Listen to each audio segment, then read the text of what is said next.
بسم اللہ الرحمن الرحیم۔ رجب المرجب کے بارے میں اللہ تعالیٰ فرماتے ہیں،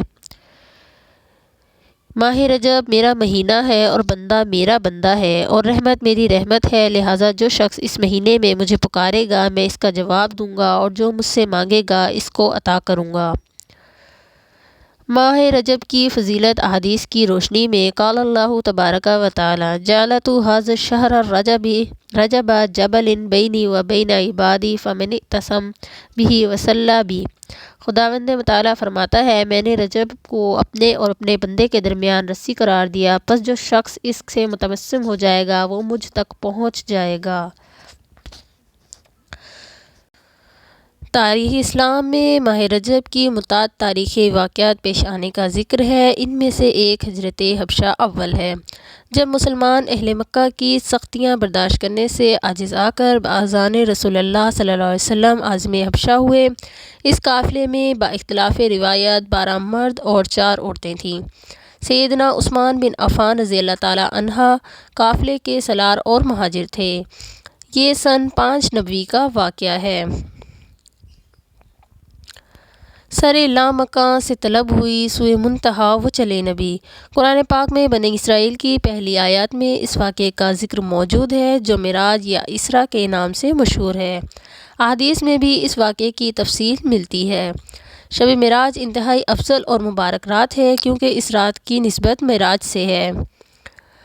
اسلامی سال کے 7 مہینوں کا نام رجب المرجب ہے، اور اس نام کی وجہ تسمیہ یہ ہے کہ رجب ترجیب سے ماخوذ ہے، اور ترجیب کے معنی تعظیم کے ہیں۔ یہ حرمت والا مہینہ ہے، اس مہینے میں جدال و قتال نہیں ہونے چاہیے، اس لیے اسلام میں رجب کہتے ہیں۔ اس میں ہتھیاروں کی آوازیں نہیں سنی جاتیں۔ سیدنا سعید رضی اللہ عنہ نے کہا، میں نے سنا ہے کہ سیدنا ابن عباس رضی اللہ عنہ نے فرمایا ہے کہ رسول اللہ صلی اللہ علیہ وسلم روزے رکھا کرتے تھے، یہاں تک کہ ہم کہتے تھے اب افطار نہ کریں گے، اور وہ افطار کرتے تھے، یہاں تک کہ ہم کہتے تھے اب وہ روزہ نہ رکھیں گے۔ اس روایت سے پتہ چلتا ہے کہ رجب میں بھی عام مہینوں کی طرح روزہ رکھا جا سکتا ہے، البتہ رجب کے کسی خاص دن میں روزہ رکھنا صحیح سند سے معقول نہیں ہے۔ ان حرمت والے مہینوں میں گناہ کی سزا اور بوجھ بڑھا دیا جاتا ہے۔ گو ظلم ہر حال میں بری چیز ہے، لیکن اللہ تعالیٰ نے اپنے جس امر کو چاہے بڑھا دے۔